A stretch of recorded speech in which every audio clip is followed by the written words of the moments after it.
샬롬 할렐루야. 출애굽기 3장 7절에서 10절이요. 여호와께서 이르시되 내가 애굽에 있는 내 백성의 고통을 분명히 보고 그들이 그들의 감독자로 말미암아 부르짖음을 듣고 그 근심을 알고 내가 내려가서 그들을 애굽인의 손에서 건져내고 그들을 그 땅에서 인도하여 아름답고 광대한 땅, 젖과 꿀이 흐르는 땅, 곧 가나안 족속, 헷 족속, 아모리 족속, 브리스 족속, 휘 족속, 여부스 족속의 지방에 데려가려 하노라. 이제 가서 이스라엘의 자손의 부르짖음이 내게 달하고 애굽 사람이 그들을 괴롭히는 학대도 내가 보았으니 이제 내가 너를 바로에게 보내어 너에게 내 백성 이스라엘 자손을 애굽에서 인도하여 내게 하리라. 젖과 꿀이 흐르는 땅 읽어 드립니다. 제목은 젖과 꿀이 흐르는 땅입니다.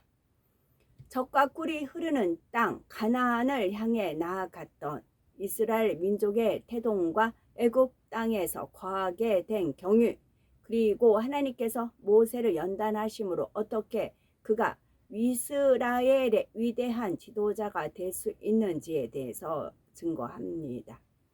천하 만물을 창조하신 하나님께서는 일찍이 한 민족을 택하여 인간 경작의 섭리를 이루기 위한 모델로 삼으셨는데 그 민족이 바로 이스라엘 족속입니다. 이들의 역사를 기록한 것이, 잠깐 여기서 제가 방언 기도할 때 노엘 해요. 그때 이제 성경에 나온 노엘 이제 검색하니까 모르겠더라고요. 노엘이에요. 그때는 노아할 때 노엘이었어요. 근데 지금은 그 노아할 때 노엘이 아니고 로엘, 길로자 엘은 하나님을 뜻한다면서요. 로엘 할 때는 예전에는 노아 할 때 노였어요. 근데 지금은 로예요. 하나님께서 그 노는 로다, 길로자, 로엘 그렇게 방언 기도합니다. 이들의 역사를 기록한 것이 바로 구약 성경이며 이 역사를 통해 하나님께서는 세상 사람들에게 하나님의 뜻을 나타내 주셨지요. 즉 하나님과 이스라엘 백성들과의 관계 속에서 어떻게 하면 축복을 받고 어떻게 하면 재앙을 당하는지, 그 속에서 하나님은 어떠한 분이시며 또 어떻게 하나님을 믿어야 하는지를 알 수 있기 때문입니다. 이러한 이스라엘 민족에게 하나님께서는 그들의 조상인 야곱이 태어나기도 전 이미 축복의 땅 가나안에 대한 약속을 주셨는데 장차 이스라엘이 큰 민족을 이루어 가나안 땅에 들어가 나라를 세우리라는 것이었습니다. 그러나 이 약속은 저절로 성취되는 것이 아니라 오직 이스라엘 백성들의 간절한 사모함과 믿음의 행함을 통해서만이 성취될 수 있는 약속이었지요. 에스겔서 36장 37절이요. 이스라엘 백성들이 이 약속에 의지하여 가나안에 들어가는 과정은 마지막 때 하나님의 섭리를 이루어 가시는 과정들과 유사한 점이 많습니다. 지금이 바로 하나님의 약속에 의지하여 담대히 가나안을 정복해야 함은 물론 이제까지 어떠한 믿음의 열매를 맺었는지 확인하여 정령 영적인 믿음과 행함과 순종으로 하나님의 섭리를 이루어내야 하는 중요한 시점이기 때문입니다. 가나안이요. 자, 우리 그냥 우리나라 말 뜻풀이로 그냥 합니다. 가나 혼인잔치 알지요? 가나 주님께서 첫 표적을 행했던 것이 가나 혼인잔치입니다. 그리고 가나 초콜릿이라는 것이 있어요. 가나 다라 마바사 우리나라 말이 있어요. 처음에 가나, 우리나라 가나 다라로 시작을 합니다. 가나 혼인잔치가 있고 가나 초콜릿이 있고 그래요. 근데 가나안이에요. 가나안을 정복해야 함은 가나안은 가나 혼인잔치 안에 우리가 있어야 주님이 표적 물로 포도주 만든 거 우리가 맛볼 수 있어요. 가나 혼인잔치 집에 안에 있어야. 그래서 주님과 그 제자들은 거기 있었잖아요. 그리고 이제 그 막달라 아니 동정녀 마리아의 그런 일가 친척도 같이 안에 있었잖아요. 가나 안에 우리는 있어야 됩니다. 가나 혼인 잔치 안에 있어야 주님의 표적을 볼 수가 있는 것입니다. 가나 안. 그 잔치 우리 7년 혼인 잔치 안에 있어야 되는 겁니다. 정복이에요. 정복. 자, 정복은 정령. 그 정과 욕심을 십자가 못 박을 했죠. 그 정을 우리가 회복해야 되는 것이고 주님과의 정이 있어야 되는 거잖아요. 가족 간의 그런 정인 거예요. 육적인 정 그런 거 말고 원수마귀 사단 루시퍼가 걸고 넘어지는 그 정이 아니고 끈끈한 거미줄 정이 아니고 주님과의 영적인 정령이 있어야 됩니다. 그게 정의 복이 있다고요. 정복이. 정 플러스 복이라고요. 복복자 복. 그래서 가나 혼인잔치 7년 혼인잔치에 들어가서 우리는 정복이 있다고요. 이 땅에선 성령을 통해서 영을 낳아갑니다. 천국에 갔어요. 그때는 정이에요. 정으로 일가친척 맺어지는 것입니다. 하늘에 계신 내 아버지 뜻대로 행하는 자가 내 형제여 자매 모친이라 하셨잖아요. 그 모친 동정녀 마리아가 이 땅에서 육의 부모이지만 또 하나님 뜻을 행하셨잖아요. 그래서 진짜 모친이 되시는 것이 형제 자매 모친이 된 것이 그래서 모친이란 말이 나오는 거겠지요. 그래서 우리는 가나안을 정복을 해야 됩니다. 믿음의 조상 아브라함의 아들 이삭에게는 두 아들이 있었는데 그 중에서는 장자로서 하나님의 축복을 받을 권한이 있었지만 그 축복의 권한을 팥죽 한 그릇에 팔아버림으로 하나님께 외면을 당한 반면 동생 야곱은 영적인 축복을 사모하며 그 축복을 받기 위해 끝까지 침노하는 중심을 가진 사람이었습니다. 하나님께서는 야곱의 후손들을 통해 장차 하나님의 섭리를 이루기로 작정하시고 긴 세월 동안 야곱을 연단하셨으며 이 연단을 통해 야곱에게는 이스라엘이라는 새 이름을 주셨는데 그 후손들이 바로 하나님의 민족 이스라엘 민족입니다. 그런데 이때까지는 아직 이스라엘 후손이 한 나라를 세울 만큼 큰 민족을 이룬 것이 아니므로 이들을 큰 민족으로 만들기 위해 하나님께서는 측량할 수 없는 지혜 가운데 이를 진행해 나가셨습니다. 먼저 이스라엘의 11번째 아들 요셉을 당시에 강대국 애굽에 들어가게 하신 후 요셉을 통해 애굽을 큰 재앙에서 구원하게 하셨지요. 당시 근동 지방에는 7년이나 지속되는 엄청난 기근이 들었지만 요셉은 하나님의 지혜를 받아 7년간의 재앙을 미리 알고 대비함으로 애굽의 모든 백성들을 구원할 수 있었습니다. 자, 7년간의 재앙, 7년간의 환란이 있습니다. 그 7년 동안 우리는 피해야 됩니다. 이 땅은 7년 환란이에요. 7년 환란 동안 우리는 그 재앙으로부터 벗어나야 됩니다. 어디로 피해야 될까요? 하늘로 피해야 됩니다. 둘째 하늘에 올라가야 됩니다. 7년 동안 이 땅은 7년 환란이고요. 3년 반은 평화, 가짜 평화. 3년 반 본격적인 것이 됩니다. 그 다음에 지금 생각하면 많은 사람들이 뭐 이제 그 배교도 있고 제대로 크리스찬이 별로 없는 것 같죠. 우리 지금 현재는 그래요. 지금 현재 상황은 그래요. 누가 순교하겠나 싶죠. 아가들이 올라간다. 아가들이 올라가기 때문에 엄마들은 반 미치죠. 안 그래요? 아가들. 먼저 이스라엘 11번째 아들 요셉을 당시에 강대국 애굽에 들어가게 하신 후 요셉을 통해 그래서 우리 하나님 결코 만만히 봐서는 안 됩니다. 우리 하나님이세요. 진짜 하나님이세요.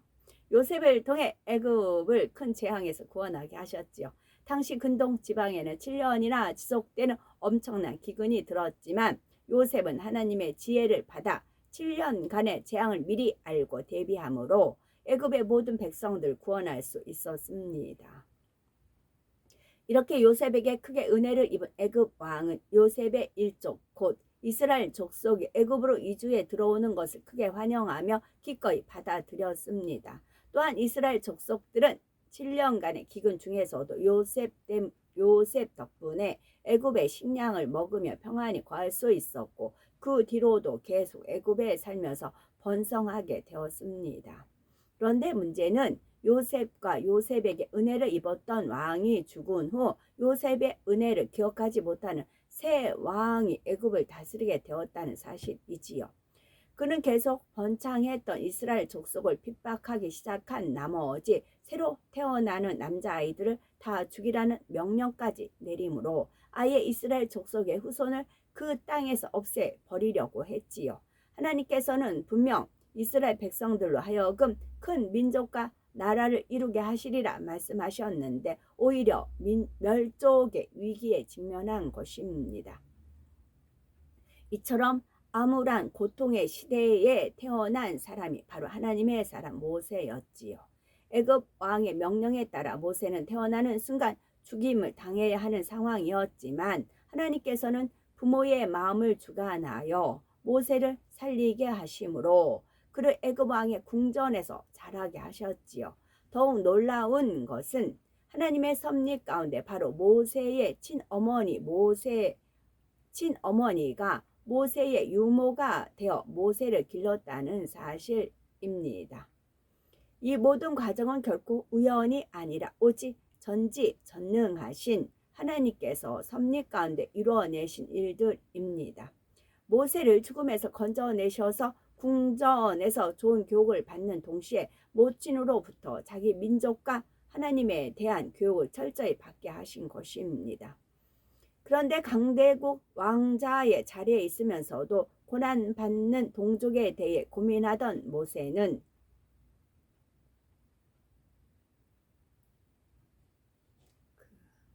모세혈관이요. 모세혈관.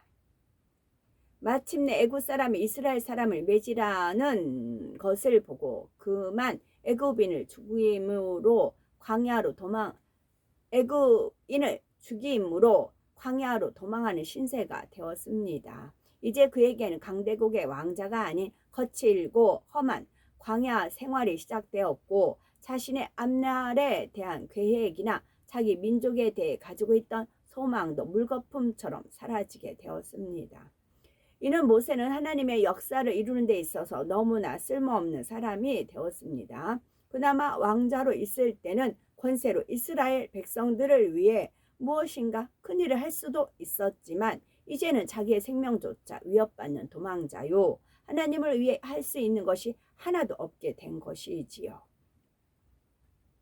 그런데 하나님께서는 그의 섭리를 이루시기 위해 왕자로서 당당한 모세가 아니라 광야의 양치기로서 철저히 낮아진 모세를 선택하셨다는 사실입니다. 하나님께서는 철저히 자신의 생각을 깨트리고 자기를 부인하여 하나님께만 온전히 순종할 수 있는 사람을 통해 그 섭리를 이루시기 때문입니다. 그래서 하나님을 온전히 의뢰하는 법을 배우기 위해서는 연단의 과정이 필요한 것이지요.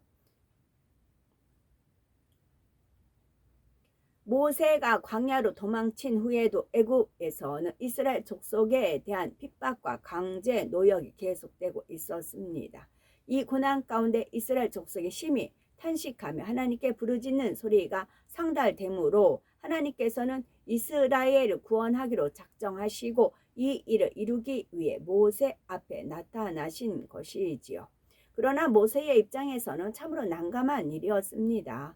자신은 일개 양치기일 뿐이며 돌아간다 해도 자신을 지지해줄 기반도 없으니 애굽 왕이 이스라엘 족속을 내어줄 리가 없거니와 이스라엘 족속들도 과연 모세를 믿고 따라와 줄지 장담할 수 없는 상황입니다. 이런 모세의 마음을 아신 하나님께서는 이스라엘 백성들과 애굽 왕에게 할 말을 알려주심은 물론 믿을 만한 증거들도 보여주셨지요.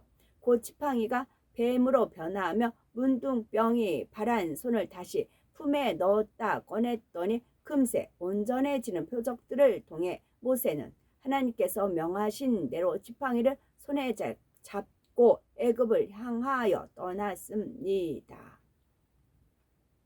여기서 지팡이는 영적으로 믿음을 의미하는데 다리 힘이 약한 사람들이 지팡이에 의지하여 걷는 것처럼 자신의 힘으로 할 수 없는 일이라도 전능하신 하나님께 믿음을 보이면 능히 행할 수 있는 것이지요.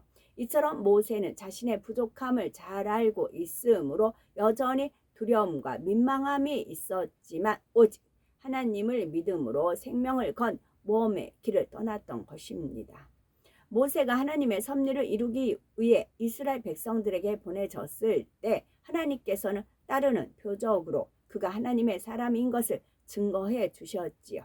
이처럼 하나님께서 보장하시는 엄청난 권능으로 인해 모세는 애굽의 왕뿐만이 아니라 이스라엘 백성들 가운데 신과 같이 추앙을 받았던 것입니다. 이처럼 3400여 년 전 모세를 보내셔서 이스라엘 백성들을 애굽에서 건져내신 하나님께서는 이후로도 시대마다 하나님의 백성을 구원하기 위해 하나님의 증거와 함께 하나님의 사람들을 보내오셨습니다. 영계가 혼탁하고 흑암이 짙은 오늘날도 하나님께서는 온전히 순종하는 사람을 통해 하나님의 백성을 인도하기 원하십니다. 권능으로 하나님을 증거하며 무수한 영혼들을 애굽과 같은 세상에서 건져내어 적과 꿀이 흐르는 가나안 곧 천국으로 인도하기를 원하시지요. 우리는 말씀을 통해 육신의 생각과 이론을 철저히 벗어버림으로 온전한 순종 가운데 적과 꿀이 흐르는 가나안 땅과 천국 새 예루살렘을 정복해 나가는 우리가 되어야 되겠습니다. 아멘.